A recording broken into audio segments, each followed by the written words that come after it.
All right, what's going on, everyone? We're back with more picks and predictions for this week's UFC Fight Night card, headlined by Brandon Royval and Tatsuro Taira. This is going to be held in Las Vegas. This is actually a pretty good main event for a Fight Night card. It actually matters in the flyweight division. Tatsuro Taira is 16-0, undefeated, and if he beats Brandon Royval this weekend, he's definitely in line for the next title shot against Alexander Pantoja.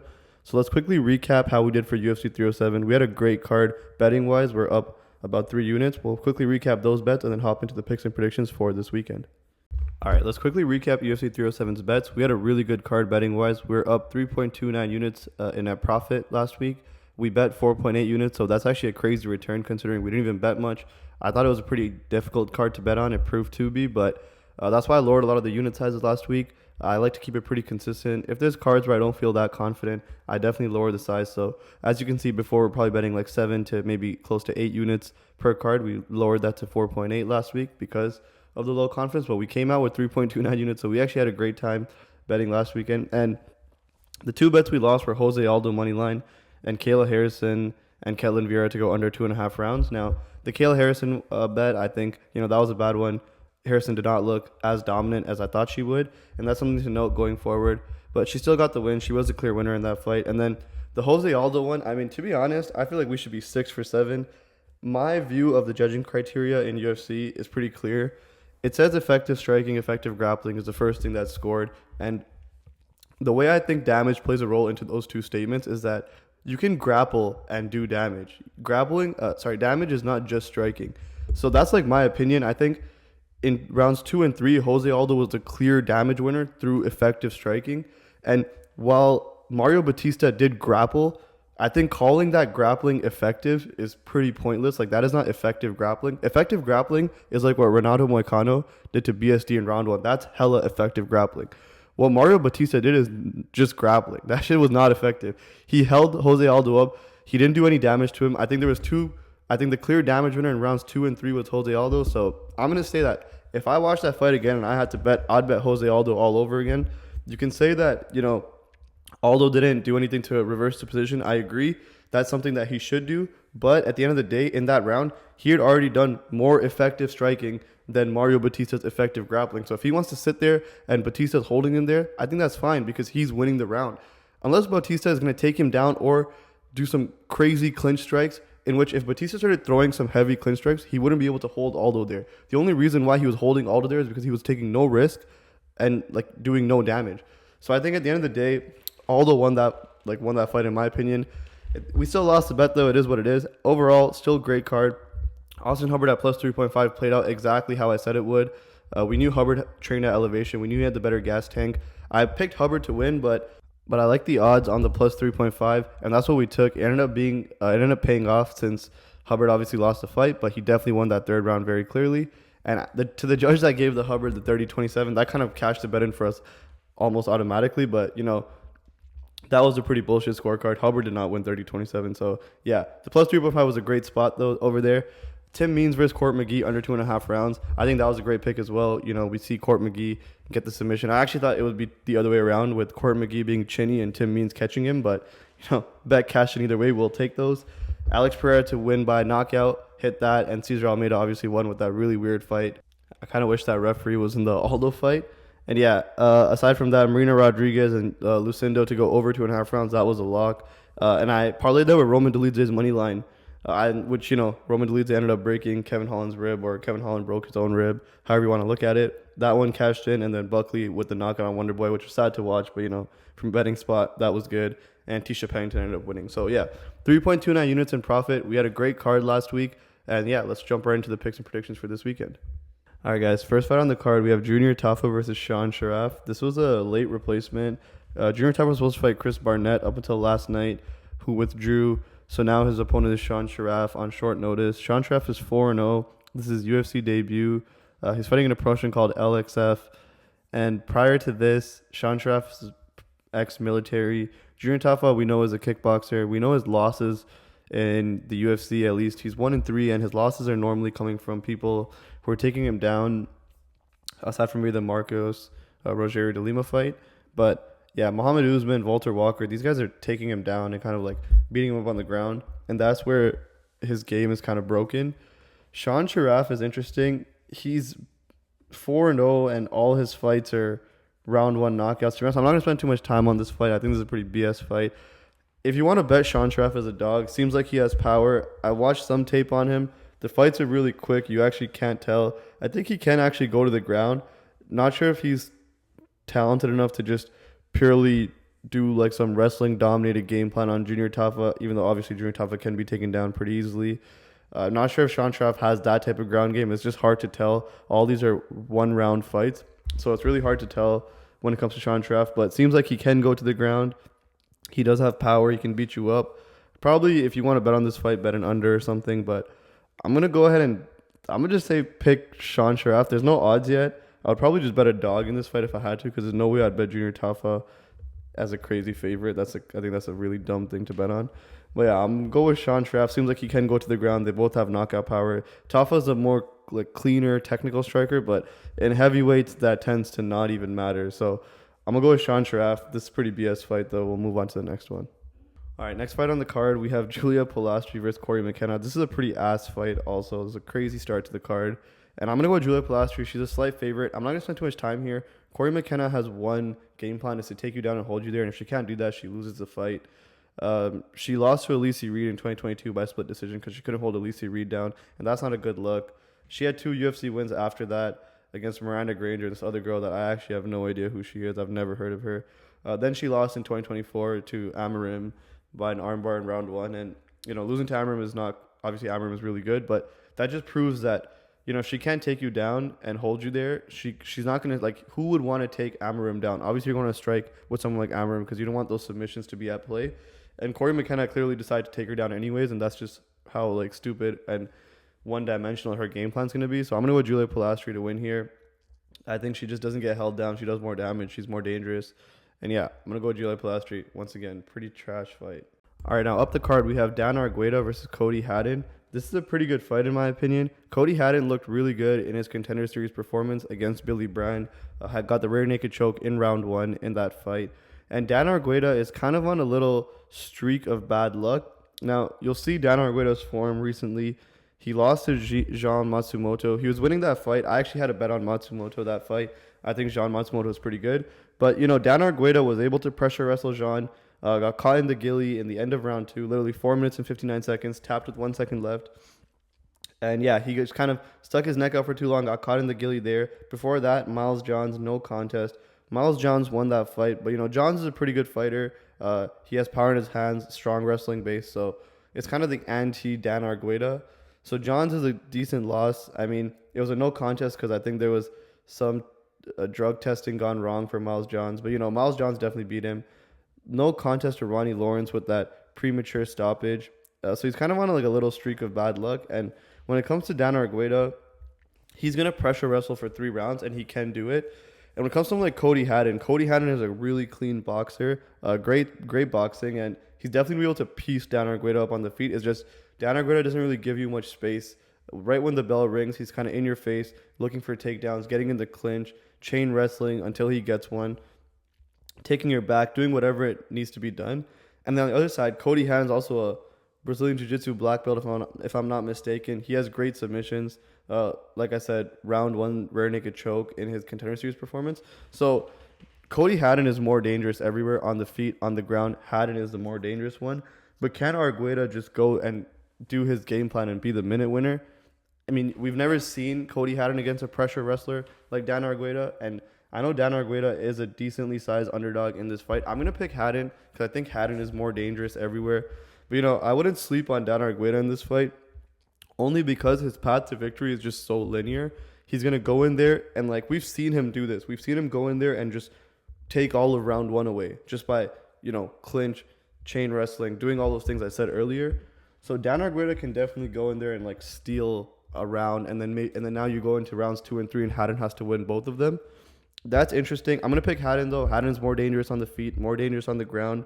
And, he's just going to have to be able to threaten submissions and do things like that to kind of get his way back up, or, catch Argueta like how Jean Matsumoto did. So I'm going to go with Haddon, but I'd be careful when it comes to this fight.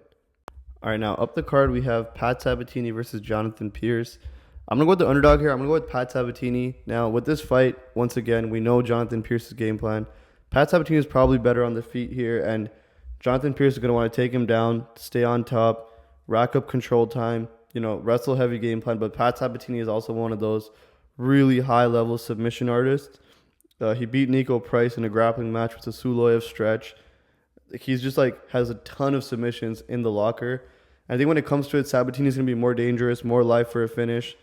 It's hard for me to pick Jonathan Pearce only because that wrestle heavy game plan, he hasn't been able to execute too well in the past. I mean, if you watch the fight with David Onama, now obviously David Onama is a beast striker as well, but David Onama was popping back up really quick, and I think Sabatini is going to be able to threaten enough submissions to create some scrambles. I don't think Jonathan Pearce is safe in those scrambles. And then on the feet also, I think that Sabatini probably has an edge because Pearce is just not good on the feet, doesn't have many hands. So I'm going to go with Pat Sabatini here. Similar game plan. Jonathan Pearce, the pressure wrestler. I'm going to be fading these wrestlers unless they show me that they can actually go out and do that. That's why I'm kind of worried about Dan Argueta because he's showing me he can go out and steal rounds. So at that point, Haddon has to just be live for a finish. But yeah, back to this fight. I'm going to go with Sabatini. I think he's going to be more live. And yeah, we'll move on to the next one. All right, now next fight on the card, we have CJ Vergara versus Ramazan Temirov. Temirov is 17-2. This is his UFC debut. He's from Uzbekistan. And, we know who CJ Vergara is. Now, this is a pretty interesting one. Normally, a lot of UFC debuts nowadays, they're coming through the Contender Series. They're coming through Tough and things like that. But the UFC went to go seek this guy out. And he seems to be a pretty dangerous striker. I think this fight definitely ends in a finish. I'm trying to see if CJ Vergara has been knocked out recently. And it doesn't seem like he has. But he's been subbed by Tatsuro Taira. Asu Almabayev didn't finish him, and Asu is really good on the ground. So, CJ Vergara is good, but at the end of the day, I think Ramazan just seems like the guy with the aura here. It's hard to find a bunch of tape on this guy. From what I know, he is a really slick striker, extremely fast. He's going to have the speed advantage on CJ Vergara here. It's going to be a striking match most likely. I'm going to go with the UFC debut here. He seems to be the more dangerous opponent. And yeah, we'll move on to the next one.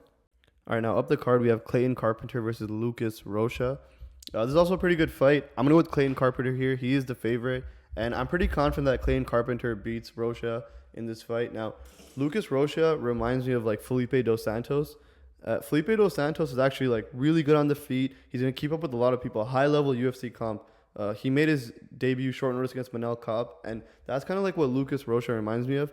He can strike with anyone. He'll be really good on the feet. He is 17-1. Which is a crazy record. Clayton Carpenter is 7-0.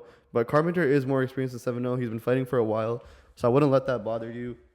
And yeah, I'm pretty confident in Clayton because we've seen Clayton in fights like his Contender Series fight against Edgar Chairez where they were striking. And, the striking was decent. I think Chairez was doing a little bit better. And we saw Carpenter go to the wrestling to beat Chairez. And I think Lucas Rocha is pretty similar. He's easy to take down, and that's going to be a problem here. Clayton Carpenter does have a good wrestling base. He's going to be able to take Lucas Rocha down. And the one thing I worry about is that Rocha is one of those people that he can knock Carpenter out, I think, at any time because he is that good of a striker. And when it comes to that, if Carpenter fucks around on the feet too much early in the fight, then, there's obviously that early finish that could be possible. But aside from that, Carpenter is the type of fighter that he will go to the wrestling if he knows that is his path. He is a decently high IQ fighter when it comes to that, and I've seen him do it, especially against Edgar Chairez, and I know Lucas Rocha can be taken down. So when it comes to this, I think Clayton Carpenter will fight on the feet. Lucas will definitely outstrike him a bit, and then when it comes to that, I think Clayton's going to shoot for these takedowns. He's going to get these takedowns. He's going to maintain top pressure. He's going to be a good high IQ wrestler in that scenario. So I think he's going to come out with the win. Pretty confident that Carpenter gets it done this weekend. All right, now up the card, we have Niko Price versus Themba Gorimbo. I'm going to go with Gorimbo here. I think this is very similar. I'm going to go with the wrestler. Themba's game plan is going to be to shoot a lot, get a lot of takedowns, rack up control time on Niko Price. And Price is one of those fighters that really likes to mix it up. He's pretty decent everywhere, not phenomenal anywhere. And yeah, when it comes to Gorimbo, he's going to have a very linear game plan. He's going to go for it. We've seen him execute it before. I'm confident that he can execute it again. So yeah, once again, I don't feel like spending too much time here. It's very simple. I think wrestlers are back in for the most part in the UFC based on what we're seeing. Wrestle-heavy game plans, clinch-heavy game plans seem to be the path to victory again. I think for a while they shifted a lot towards the strikers, but recently wrestlers have been winning. And, when it comes to Gorimbo, he's proven that he can execute that 3-round wrestle-heavy game plan before. So I think that he can go get it done again. Niko Price, he's probably going to put up a decent fight, but you can take Price down. You can hold him there. I think Gorimbo will be able to do that, so I'm going to go with Themba to win this. All right, now we have Daniel Rodriguez versus Alex Morono. Now, I hate Alex Morono. He sold me against Niko Price last time. I did bet on him. I did pick him to beat Price, and he won round 1, and then he just absolutely gassed. Alex Morono is sluggish on the feet. He's just slow. He stalks forward a little bit. He's once again just mid everywhere. I thought he was just a bit like less mid, and by that I mean better everywhere than Niko Price, but clearly he fucking gassed like a bitch. So I'm going to go with Daniel Rodriguez. Daniel Rodriguez is on a 3-loss streak, but, Neil Magny, he got submitted by Neil Magny, which is, this is an all right loss. I mean, Magny is kind of gatekeeper. Then he got knocked out by Ian Gary, which is fine. Ian Gary's 11-0. Ian Gary's would kill Alex Morono in a fight as well. And then he lost to Kelvin Gastelum. So at the end of the day, I feel like Kelvin Gastelum also did look pretty good in that fight. He also missed weight by a lot and ended up wrestle fucking Daniel Rodriguez. So he missed weight and then just sat on him. Pretty easy way to win a fight, if you ask me. So I feel like Daniel Rodriguez on the feet is going to have more power than Morono. He's going to be quicker than Morono on the feet. And I think that if Morono tries to wrestle him, he's not going to be able to do that either. I think Daniel Rodriguez is decent on the ground. Obviously, Kelvin Gastelum was able to sit on him, but that's Kelvin Gastelum. He ate 500 burritos and then sat on him. That's completely different. But, I don't see Alex Morono being able to, do a wrestle-heavy game plan against Daniel Rodriguez. So I think, Rodriguez is going to be one step ahead. The entire fight's going to be quicker. He's going to be faster. He's going to be stronger. So I'm going to go with Daniel Rodriguez to beat Alex Morono. Alex Morono's pretty ass. After that last performance, I don't think I could ever pick him again. I'm going to go with Daniel Rodriguez to win this fight. All right, now next fight on the card, we have Abdul Razak Alhassan versus Josh Fremd. I think this is a pretty good spot for Abdul Razak Alhassan, especially betting-wise. I'm curious to know why his line is the way it is. Maybe that's partially because of his age. He is 39, so, he is pretty old. And Josh Fremd is 30, so much younger on the Fremd side. But at the end of the day, Abdul Razak Alhassan has much more powerful striking. He's going to be super dangerous on the feet. Fremd can be too, but, Abdul will have way more power in this fight. And then when it comes to the wrestling and the grappling, Abdul does have that judo base. He will be better when it comes there if he has to. We see him not really use his judo. We see him kind of just falling in love with the hands, staying up and striking. So I don't see Fremd going in to lead on any grappling. But if Fremd does try to do that, Abdul's better there as well. So I see Abdul being better everywhere. Don't really know why the line is the way it is. Maybe it's kind of a trap. Whenever you see these type of spots where everyone's picking the same fighter, but the line seems to be way closer than it is, I always get kind of curious there. And it seems to normally not go your way a lot of the time. So interesting. Maybe the line is a trap, but I'm going to pick Abdul to win. I don't see how I could pick Fremd. Abdul seems to be better everywhere. And yeah, we'll move on to the next one. All right, now up the card, we have Chidi and Njokuani versus Jared Gooden. I'm going to go with Chidi in this fight. This is a pretty interesting one. Chidi is definitely the better striker here, and he has good enough takedown defense to stay upright. So it seems like kind of a straight line to pick Chidi to win this fight. But the problem with Chidi is that sometimes his fight IQ can be kind of trash. If Jared Gooden looks hurt, you can see Chidi go there and blow his entire load, just have no energy left. And if Jared Gooden does not get finished, then you can see this fight kind of turn around a little bit. But I think that, he has to be getting smarter throughout his career. I'm going to pick him because he has the most linear path. I think at the end of the day, he's going to be able to keep this fight upright and he's going to be able to outstrike Jared Gooden. And when it comes to that, he should just win almost a point fight. Now, obviously, when you look at a fighter like Chidi, you're looking for the knockout. He has the power to do it. So if he's going and hunting for that, I think that can become a problem. But as long as he doesn't do that, he lets the fight come to him. He lets kind of Jared walk into some shots. I think he should be fine to win this fight. So I'm going to go with Chidi to win. All right, now up the card, we have Grant Dawson versus Rafa Garcia. Once again, a lot of these breakdowns are pretty similar. I think now that wrestling's back in the UFC, it seems like wrestling heavy game plans seem to be winning a lot. I see a lot of fighters just having a super linear approach to their fights.